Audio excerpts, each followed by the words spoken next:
Hey everyone, talking about Incense and Cedrat by Joe Malone. This is sort of a leathery incense and lemon pepper type of scent. The notes in it, to be exact, are lemon pepper, elemi, olibanum, which is frankincense, labdanum, which is like a leathery amber smelling plant, and benzoin, which is sort of like dusty vanilla ish. I'm not impressed by this, but I don't hate it. So with Joe Malone, and I'm sure I'll do a video sometime soon of like best and worst Joe Malone fragrances or something, because I think I've probably tried 90% of them at this point. They're known for being really weak, no longevity, no projection. That's not my problem with them, because I think there's a time and place for different stuff. Sometimes you want something like that if you're just having like, you don't want something that you're going to be too close to people and it's just for yourself or whatever reason.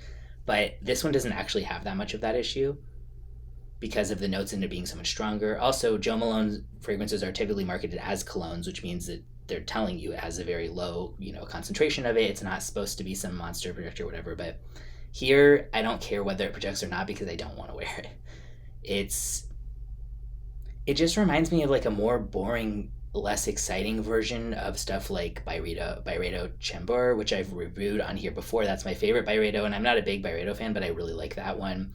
Or stuff like Chanel Le Lion. This smells nothing like that, but it's that same type of sort of like labdanum, smoky incense, pepper-ish type of thing. But yeah, this is just kind of a bit of a one-trick pony for me. It doesn't change that much from the opening to the dry down. That wouldn't be a problem in and of itself if it was like exciting, but it just isn't.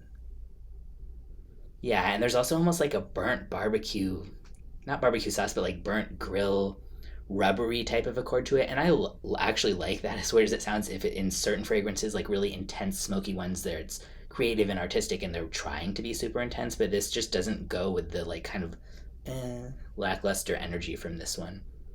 The other thing here is this costs $185 for a 100 mil. You could get Byredo Chambord or so many other good scents for that price, so it just feels even more like, okay, maybe if this was like $75, then yeah, I would think that would be fine. It does smell a bit different than like the typical designer, like a bit more refined than that. But with the price that it's at, I just can't say that I think it justifies that. But maybe you'll be different, but I do like these type of scents in general. So I think that if anyone was going to be a really big fan of this, I typically would be. But it's just, yeah, kind of a bad combination of sort of flat and just there and like sort of maybe challenging with the like kind of rubbery vibe to it at times in the way the incense is done. So yeah, I don't officially recommend this one, but I will put a link in the description where you can get a bottle or a sample if you want to check it out for yourself.